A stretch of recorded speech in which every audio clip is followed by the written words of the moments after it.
Hey guys, so it's raining and dark outside, so I hope there's enough light in the room. I've tried to make some compensations here. If not, I'll just have to reshoot the whole thing with some artificial lighting. So let's get right into it.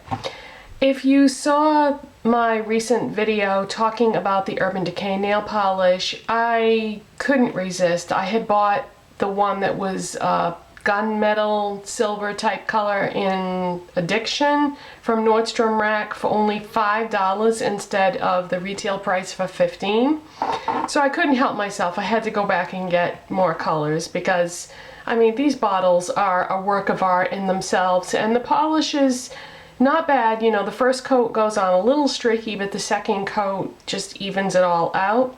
So I also wanted to get some more information to pass along to you guys for anyone who is interested. They do in fact have all 5 of the limited edition shades that were released at that time. So I was able to get Vice, which is the purple, and this one is sold out on the Urban Decay website, but last time I checked they still had the other 4 colors. And I'm going to show you what that looks like swatched since I don't have it on. And that is Vice right there. It's just a really nice shade of dark purple. And it's a cream satin finish, I would say.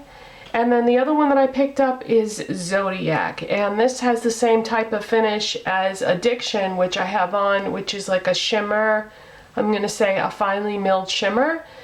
And this is just a nice, I'm gonna say it's a green, but it has another shade of green mixed in, so it's 2 different shades of green, but I wouldn't call it a duochrome.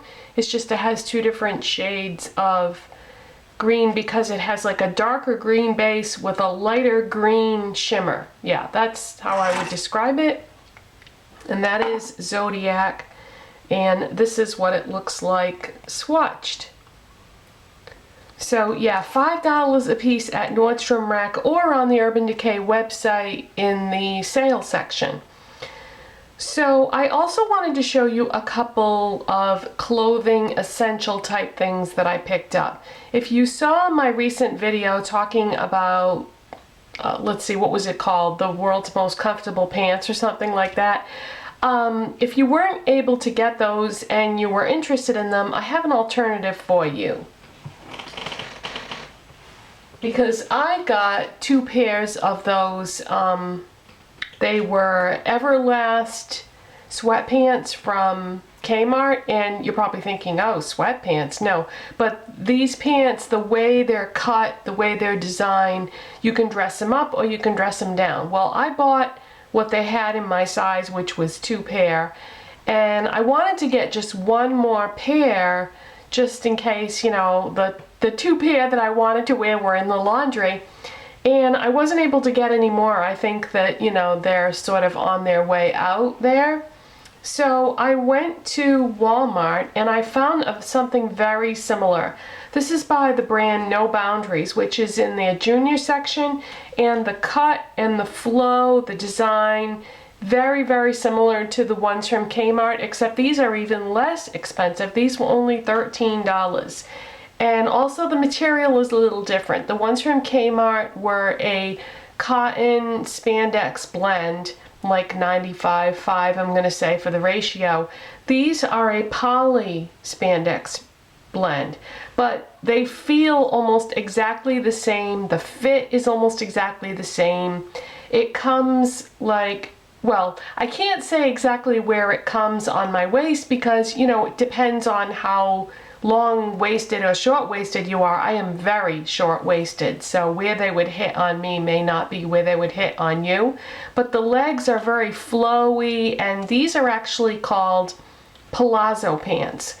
So that's the cut on them. They've got a, you know, pretty wide leg, but then it goes straight down to the bottom. So you can dress them up or you can dress them down, and nobody can really tell what you have on. I sometimes will wear a very casual shirt, like I always do, with just with a pair of sneakers with these. I've also worn them with sandals, and I've done the same with the Everlast ones from Kmart. But I've also worn these types of pants with a dressier shirt with like maybe clogs for shoes.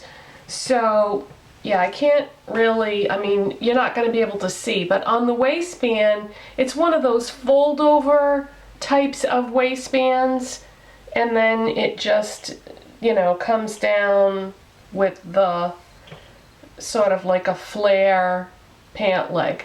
But I've washed them, dried them, no problems with shrinkage or anything like that. They still fit me perfectly, and that's the other thing and why I think I have fallen in love with this type of pant. Because whenever I buy pants that have like a button tab and a zipper, you know, just like any kind of traditional sort of pant, I never get exactly the kind of fit I want throughout. But with these kind of elastic waistband type pants, they just conform to your body and give you a perfect fit every time. And like I said, you can dress them up, you can dress them down. $13, no boundaries, the junior department at Walmart. You can't beat it. The other thing that I bought at Walmart, which I consider like a clothing essential, is I have some long sleeve sheer blouses that I can't wear just with a bra underneath because, you know, that's a little too revealing for me. And so what I like to do is usually put a cami on underneath it, you know, over my bra. Except for the problem with that is little parts of my bra peek out from underneath the cami, and I just don't like the way it looks because the shirts are sheer enough that you can see that. So I picked up this plain black tank top, and this is also no boundaries from Walmart in the junior department. This was only $5, and what's great about this, aside from the price, and this is a cotton spandex 95:5 ratio blend, and I haven't washed this yet though, so hopefully it won't shrink because it's the largest size that they carry, and it's just a little bit tight on me, but I'm thinking that that will maybe just, you know, hold everything in really nice and give me some less jigglage, we'll say. I'm about, well, let's see, as of today I am 8 pounds overweight, so, you know, I want to just keep everything tightly bound together. So it's just a plain black tank, and it's very thin, because I've noticed whenever I've tried to wear a tank rather than a cami under a sheer blouse, if it's thicker, it's kind of bulky, and you don't want anything with a lot of seams or ribbing or anything like that because it's just not going to look nice. So this is very thin, very little in the way of seams. You know, you can't really even see where the seams are, and it's just very thin and basic black, and $5. So yeah, that was a good deal. And let's see, the only other thing that I wanted to talk about, which has absolutely nothing to do with any of this, is I started watching, or they released the next season of The Walking Dead on Netflix, and I know a lot of you are big fans of that show. And it was the strangest thing that happened because we finished the second season of Orange is the New Black, so we're all caught up on that. And the next season of that isn't coming out till June, so they just released season 4 of The Walking Dead, so we sat down to start watching it last night, and we watched the first episode, and we had already seen it. So I started reading the little synopsis on my iPod Touch of each episode, and as it turns out, we've seen like half the episodes from season 4, and I'm not sure how that's possible because we don't have AMC. We don't have cable TV, we just watch everything on Netflix. So I'm not sure what happened there, why we've already seen half the episodes from season 4, so I'm gonna have to look into that. But I was sitting there watching it and I was like, oh boy, you know, it had been a while since I had watched a show that was that scary, and man, that is a scary show. And you know, with everything that is happening in the news lately, I think the reason why it's so scary is because now they just said on the news this morning or last night that the first case of Ebola has been diagnosed in the United States, and boy, that really, gets your mind working, and you think to yourself, if they start trying to treat people with experimental drugs and stuff, you see where I'm going with this? I mean, I know that it's not, the chances of something like a zombie apocalypse would be such a slight number, but never say never, because like I said, with this Ebola thing, if they start like experimenting with drugs on people and trying to find a cure for it and everything, who knows what could happen? I mean, you never know. The world is a very strange place. So that made watching The Walking Dead extra scary last night, and I hate to think that anything like that is even possible, but hey, anything's possible in this world, people. So,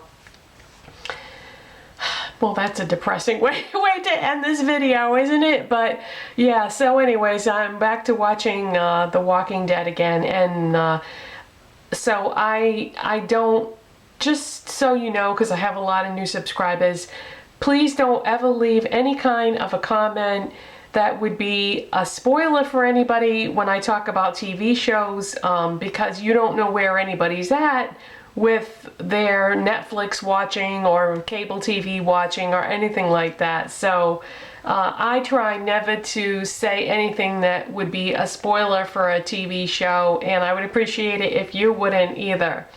So that's it for today, you guys, and I'll see you next time. Bye.